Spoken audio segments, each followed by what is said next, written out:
everyone, and welcome back to JBS Sessions. This is episode 2, and I'm Thandwa. I'm here with... This is Yvette, and it's great to be with you today in the community session. And you guys, we're so excited today. We're diving into one of the most powerful stories in the Bible. It's found in John chapter 4, from verse 4 all the way to verse 42. It's basically the story of the woman at the well. How do you feel about this story, Yvette, before we paint a picture of what it's about? The story actually draws down whereby God actually meets with the woman from Samaria, and as she met with her, the woman was actually confused why a Jew was found in Samaria, because they actually weren't supposed to associate with the... Not feeling each other. So the serious beef. Feeling each other. Now Jesus comes to the lady and actually requests for a drink. Yeah. And this lady says, no, we are not supposed to associate. Yeah. So, which was a bit of a confusion to her, that why would he actually ask for a drink from her?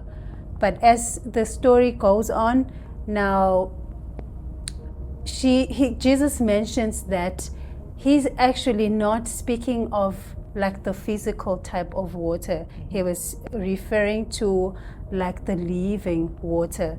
I guess maybe you would actually dwell more onto the living water. Yeah, and I actually love it that you mentioned that, because as you continue reading, after Jesus mentioned the whole part about him giving living water, the woman actually got confused, because her response was in the, guy, what are you talking about? Like, you're asking for water, but you don't even have like a container to draw in. This well is deep. And she was responding from a physical need perspective. And Jesus goes on to break it down even more, and he starts revealing to her who he is as you go on with the story, because he starts now speaking about how he is the living water, and how he starts speaking about worshiping God in truth and in spirit, and how the time for that had come. And he starts painting the picture about how worship in Samaria is different, from Jews, and how salvation comes from Jews, and he has brought salvation.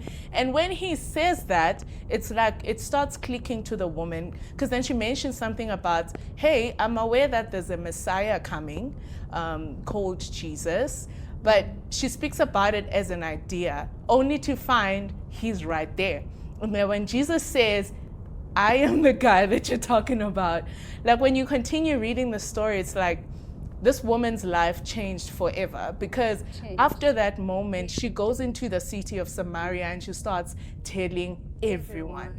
And when you continue reading, it goes as far as telling us that after she went and she told her testimony in town, people literally came back and they asked Jesus to stay. Remember when the story starts, it says Jesus was on his way somewhere, passing by Samaria, but then he ended up staying 2 days because the people asked him to stay. Why? Because that woman went and she shared her story. And that to me is such a significant moment, because she went, firstly, it's like it was routine for her to go to the well, right, to get water.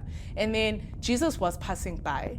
And another part that I love is there's a part where Jesus, or rather it says Jesus' disciples came back and they found him talking to this woman, and they were confused. Why is he talking to a woman? Why is he talking to her? Only to find that this was literally a turning moment, not just for the woman, but for the whole town. So that to me is so significant. I feel like the fact that Jesus met her at her point of need. He met her at her lowest, and he gave her more than what she even saw in her physical needs. And she was receptive to that. Like, I find that so profound. What are your thoughts on that? I feel like Jesus actually meets us at our shame. He meets us at our lowest, but he still chooses us. So which we actually need to take significance of that as even though we wouldn't see ourselves as bright, as successful, but he sees that shining star on us. And as we draw ourselves closer to Him, He actually stands by to conquer all our needs, to conquer everything that we may possibly need. So to Him, we actually He comes to our rest. He comes to our rest. Yeah. So that actually is very significant to me. Yeah. Yeah. I really love that because a part in the same story, I think it's in verse 18, where he says to her, go and fetch your husband. True. And he says this knowing very well, what the situation with her and husbands is. Because she responds to say, I have no husband. And he affirms it. And then he goes on to say, even the guy that you're with now is not your husband. And then he also acknowledges all the other guys, in her life. True. But how I read the story is he was doing that not to shame her, but he was doing that to acknowledge that, hey, look, it's okay.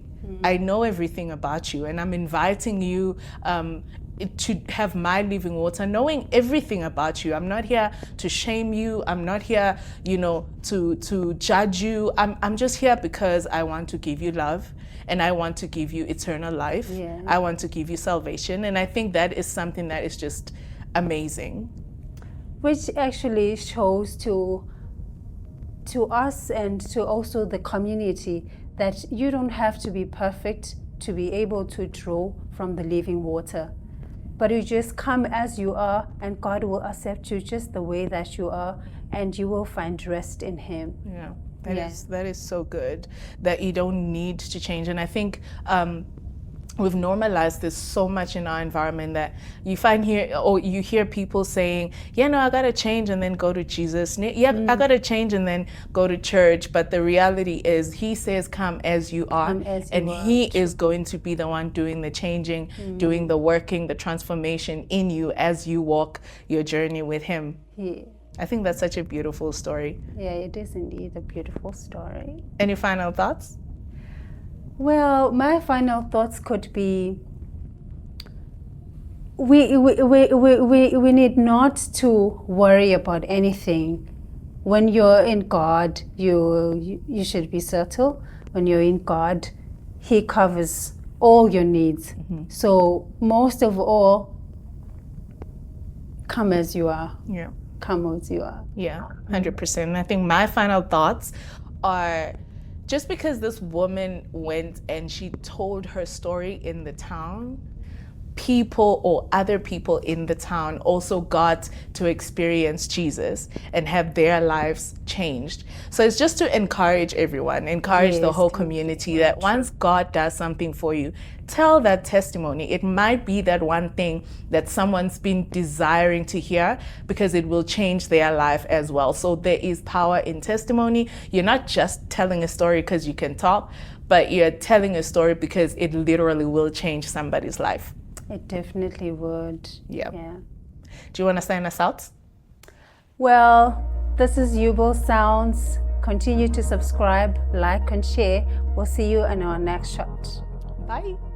We are JubalSounds.